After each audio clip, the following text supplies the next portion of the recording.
لا الہ تیری شان یا وحدہ، تو خیال و تجسس تو ہی آرزو اللہ۔ یہ سالگرہ منانا یہود و نصارہ کی مشابہت ہے، یہ یاد رکھیں، ایک خاص انداز۔ ہمارے ہاں بھی خوشی منانے کا طریقہ بتایا گیا ہے، خوبصورت طریقہ ہے۔ جی ہاں، جب بچہ پیدا ہو خوشی منائیے، آپ جناب صدقہ کیجئے، آپ عقیقہ کیجئے، عقیقہ 2 بکرے، ایک بیٹا ہو پیدا ہو 2 بکرے دوندے آپ ذبح کیجئے، مہمان بلائیے، کھلائیے، خوب دعوت کیجئے، خوشی منائیے۔ جی ہاں، ہمارا خوشی منانے کا طریقہ اسلام نے بتایا ہے۔ عید کی نماز پڑھ، عید کی کیسی خوشی مناتے ہیں، لیکن طریقہ وہ مقبول ہوگا جو اللہ اور اللہ کے رسول صلی اللہ علیہ وسلم کا بتایا ہوا ہوگا۔ اس لیے ہم عید کے موقع پہ یہ بات بھی کیا کرتے ہیں کہ یہ گلے ملنا سنت نہ سمجھا کریں۔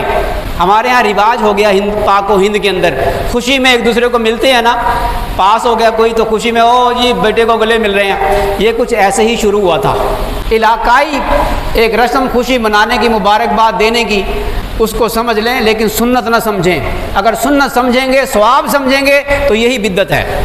ربیع الاول کا مہینہ سیرت کے عنوان سے آگاہی کا مہینہ ہے، اس پر علماء کرام کو کسی کو بھی اختلاف نہیں، علماء اہل حدیث ہوں، علماء دیوبند ہوں، علماء بریلوی ہوں، کوئی بھی ہوں، کسی کو اس بات میں اختلاف نہیں کہ ربیع الاول کے مہینے کو نبی کریم صلی اللہ علیہ وسلم کی سیرت کے لیے مختص کر لیا جائے، اور علماء کرام نبی کریم صلی اللہ علیہ وسلم کی سیرت کو بیان کریں، آگاہی دیں، آپ علیہ الصلوۃ والسلام کے طریقے سمجھائیں، آپ علیہ الصلوۃ والسلام کی ولادت سے پہلے کی ہسٹری بیان کی جائے، اور آپ علیہ الصلوۃ والسلام کی ولادت کے بعد، آپ علیہ الصلوۃ والسلام کو نبوت مل جانے کے بعد اور نبوت مل جانے سے پہلے آپ علیہ الصلوۃ والسلام کی سیرت کیسی تھی، آپ کے اخلاق کیسے تھے، اس کو بیان کیا جائے، اور مجمع کو اس بات کے لیے ترغیب دی جائے کہ ہر امتی نبی کریم صلی اللہ علیہ وسلم کا صحیح معنی میں امتی بنے،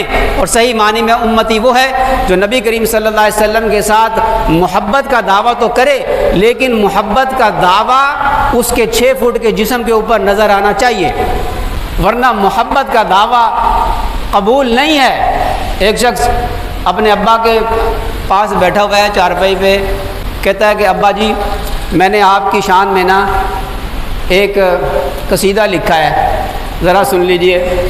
اب سنایا ابا جان کو قصیدہ، ابا جان کہتے ہیں واہ واہ ماشاءاللہ بہت اچھا لکھا، لیکن بیٹا مجھے پیاس لگی ہوئی ہے، ایک گلاس پانی تو لانا۔ ابا جان میں بڑی محبت کرتا ہوں آپ سے، بڑا مجھے پیار ہے جی، یہ کام آپ کسی اور کو کہہ دیں، میں تو آپ کو ایک اور قصیدہ لکھ کے سناتا ہوں، یہ دیکھو میں لے سے سناؤں گا، بڑے طرز سے سناؤں گا۔ اور ابا حضور کو سناتا ہے قصیدہ، اور ابا جان کو لگی ہے پیاس کہ ابا جان کہتے ہیں کہ بیٹا میں طبیعت ٹھیک نہیں، دوائی لا دو مجھے۔ ابا جی میں بڑی محبت کرتا ہوں آپ سے، میں تو ایک اور قصیدہ سناؤں گا، تیسرے قصیدے پہ ابا جان کا تھپڑ نہیں لگے گا؟ کیوں جی، یہی حال ہے آج ہمارا۔ اللہ کے نبی صلی اللہ علیہ وسلم ایک حکم دیتے ہیں کہ ایسے کرو، اور اللہ کا حکم ہے کہ جو میرے نبی تمہیں دیں اس کو لے لو، اس حکم کو پورا کرو، اور جس سے منع کر دیں اس سے منع ہو جاؤ۔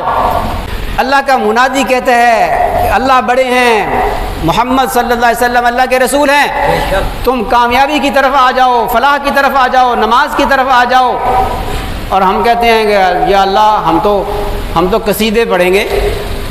نقل ساری یہود و نصارہ والی، طریقے سارے یہود و نصارہ اور ہندوؤں والے۔ اللہ کہے، اللہ کے نبی صلی اللہ علیہ وسلم کہے شادی بیاہ کے اندر میری سنتوں کو لے آؤ، میری سنتوں کو زندہ کرو۔ ہمیں نہیں جی بیٹے کی ایک ہی دفعہ تو شادی ہوتی ہے جی، دین مولوی صاحب مسجد میں رکھو، ہم نے تو اپنے ارمان پورے کرنے ہیں۔ ہاں جی، مہندی بھی ہو رہی ہے اور سیرہ بندی بھی ہو رہی ہے، اور کیا کچھ ہو رہا ہے آپ مجھ سے زیادہ جانتے ہیں۔ وہ ایک تو میری 60 سال کی عمر ہو گئی، وہ اب سنا میں نے کہ رخصتی کے بعد پہلا ناشتہ لڑکی والے دیتے ہیں، انا للہ و انا الیہ راجعون۔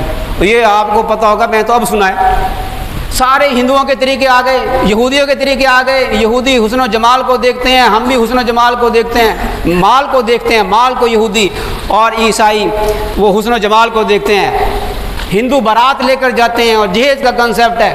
یہ ساری چیزیں یہود و نصارہ سے آئی ہیں، ان کو اختیار کریں گے چاہے قرضہ لے کر کرنا پڑے۔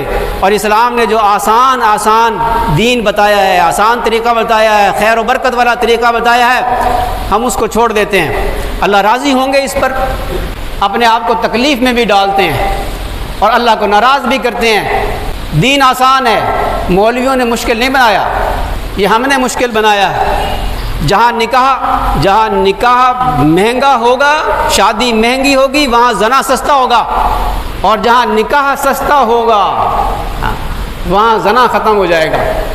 ہم نے گناہوں کو جنم دیا ہے، ایک طرف بدعات، اور ان کو ہم ایسے بڑھا چڑھا کر بیان کرتے ہیں کہ بس اس سے بڑی تو نیکی کوئی نہیں۔ اس لیے اپنے آپ کو بچائیے، یہ 12 ربیع الاول کی خرافات اور بدعات سے اپنے آپ کو بچائیے، اپنے بچوں کو بھی بچائیے، اپنے بچوں کو سیرت سکھائیے، سیرت سمجھائیے۔ اللہ اور اللہ کے رسول صلی اللہ علیہ وسلم خوش ہوں گے جب اللہ کے نبی صلی اللہ علیہ وسلم کی سنتوں پہ عمل ہوگا۔ بس یہ مہینہ سنتوں پہ عمل کرنے کا، عزم کرنے کا مہینہ ہے۔ پہلے کسی سنت پر عمل نہیں کرتے تھے، آج سے عزم کریں گے کہ سنت پہ آج ہمیں عمل کرنا ہے، لوگوں کی پرواہ نہیں کریں گے۔ ہم مسلمان ہیں سارے، کس سے شرم ہے؟ افسوس در افسوس کہ آج مسلمان ہی سے شرم کر رہا ہے۔ تجارت ہو رہی ہے، اذان کی آواز آ گئی، دکاندار نمازی ہے اور گاہک نمازی نہیں۔ اب اس دکاندار کو اسے کہتے ہوئے شرم آ رہی ہے کہ جی میں نے نماز پڑھنی ہے، دکان بند کرنی ہے، اور اندر لالچ ہے، حب الدنیا، کہ چلو نماز تو پڑھ ہی لیں گے، کون سا وقت ختم ہو گیا۔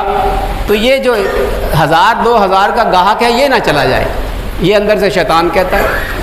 نمازی وہ ہے جو 1 لاکھ کا گاہک بھی آئے نہ 10 لاکھ کا بھی گاہک آئے تو اس کے نزدیک جماعت کے ساتھ مسجد میں جا کر نماز پڑھنا اس 1 لاکھ کیا 10 لاکھ 10 کروڑ سے بھی زیادہ قیمتی ہو۔